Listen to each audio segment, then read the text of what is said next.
मुझसे ये सवाल लोग बहुत बार पूछते हैं। कमेंट्स में पूछते हैं, इंस्टाग्राम पे, व्हाट्सएप पर, कॉल्स पे। ये सवाल बार बार पूछते हैं कि हम पार्टनर के मन में प्यार फिर से कैसे जगा सकते हैं। तो सोचा चलो आज इस पर एक वीडियो बना लेते हैं। नमस्कार दोस्तों, मैं हूँ श्रावण। आप देख रहे हो श्रावण की बातें। पार्टनर के मन में प्यार फिर से कैसे जगाए, इसे समझने के लिए सबसे पहले ये समझते हैं कि पार्टनर का प्यार खत्म क्यों हुआ है।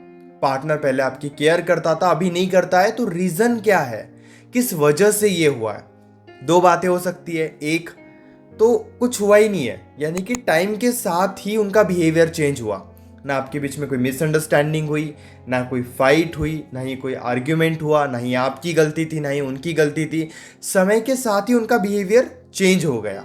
अब दूसरी सिचुएशन जहाँ पर फाइट्स होती है आपके बीच में बहुत ज़्यादा मिसअंडरस्टैंडिंग है, या फिर आपके साइड से कोई गलती हुई है, या फिर उनके साइड से कोई गलती हुई है, उन्होंने आपको चीट किया है, आपने उनको चीट किया है, यानी कि किसी रीज़न के वजह से आप दोनों के बीच में कुछ हुआ जिस वजह से फिर उनका प्यार कम हुआ या फिर उनका प्यार खत्म हो गया है।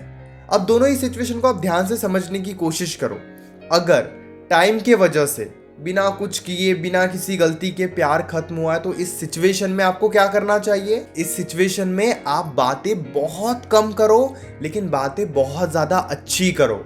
यानी कि आपको पता है ना कि आपकी कोई गलती नहीं है, उनकी कोई गलती नहीं है, बस समय के साथ उनका थोड़ा बिहेवियर चेंज हो गया है। तो यहाँ पे आप बहुत ज़्यादा टाइम की एक्सपेक्टेशंस मत रखो कि पहले तो वो 2 घंटे देते थे, अभी वो 2 घंटे क्यों नहीं दे रहे हैं। इसके बजाय आप बहुत कम समय में बहुत ज़्यादा अच्छे से बातचीत करने की कोशिश करो कि अगर आपको 10-20 मिनट भी मिल रहे हैं तो उसी टाइम पे आप बहुत अच्छे से बातचीत कर रहे हो। आपको कौन सी बातें करनी चाहिए, रिलेशनशिप के अलावा बाहर की बातें। इट मीन्स कि आप डिस्कस करोगे फ्यूचर के बारे में, आप समटाइम्स डिस्कस करोगे किसी मूवी के बारे में, किसी प्लेस के बारे में, कोई सिचुएशन के बारे में, अपनी लाइफ की कोई बात उनको बताओगे। मेक श्योर कि वो रिलेशनशिप को लेकर ही ना हो कि आपने क्या किया आज, आप क्या कर रहे हो। ये सारी बातों से रिलेशनशिप और ज़्यादा बोरिंग होता है। समटाइम्स आपको थोड़ी बाहर की बातें भी करनी चाहिए, यानी कि जो आपके रिलेशनशिप से कहीं तक भी कनेक्टेड नहीं है, ऐसी बातें भी आपको करनी चाहिए।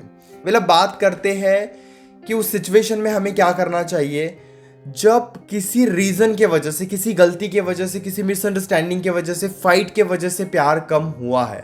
उस वक्त आप क्या कर सकते हो। आपको सबसे पहले तो बस कांटेक्ट में रहने पर ध्यान देना है। बातें ज़्यादा हो या ना हो कोई फर्क नहीं पड़ता है।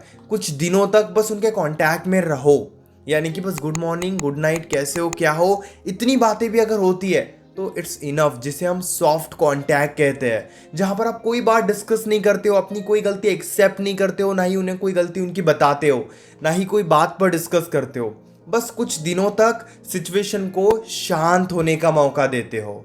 और जब सिचुएशन शांत हो जाती है कि चलो आज 8 से 10 दिन हो गए, सिचुएशन बिल्कुल रिलैक्स है, कोई फाइट नहीं हो रही है, उस वक्त फिर आप उन्हें, उनकी कोई गलती है तो उनकी कोई गलती उन्हें बताओ, या फिर आपके साइड से कोई गलती हुई है तो आप सॉरी फील करो। सॉफ्ट कांटेक्ट के बाद अगर आप कोई भी बात डिस्कस करते हो तो चांसेस बहुत ज़्यादा हाई है कि फिर आपके बीच में बातचीत होने लगेगी, या फिर वो सिचुएशन को अंडरस्टैंड करेंगे। लेकिन हम बहुत जल्दबाजी में रहते हैं, हमें तो बस सिचुएशन अभी की अभी अच्छी करनी होती है, इसीलिए हम सॉफ्ट कांटेक्ट या फिर नो कांटेक्ट रूल के बारे में सोचते ही नहीं है। हम सोचते हैं कि हम बस इतनी बातें करेंगे, गुड मॉर्निंग, गुड नाइट, कैसे हो, क्या हो, तो वो तो हमें छोड़ के चले जाएंगे।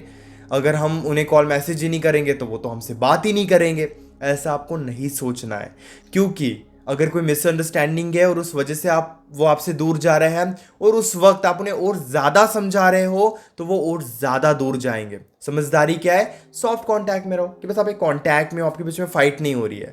चाहे वो दिन में बस गुड मॉर्निंग, गुड नाइट, कैसे हो, क्या हो, इतनी बातें भी होती है तो भी चलेगा, इससे ज़्यादा कोशिश ही मत करो।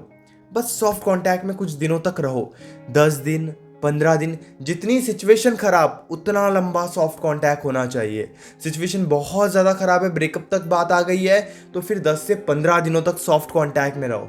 सॉफ्ट कांटेक्ट भी वर्क नहीं कर रहा है, गुड मॉर्निंग का भी मैसेज नहीं आ रहा है, गुड नाइट का भी रिप्लाई नहीं आ रहा है, आप पूछ रहे हो तो वो रिप्लाई भी नहीं दे रहे या उन्होंने आपको ब्लॉक करके रखा है, तो फिर आपको नो कॉन्टैक्ट रूल फॉलो करना चाहिए, जहाँ पे आप किसी भी तरीके से उन्हें कोई बात समझाने की कोशिश नहीं कर सकते।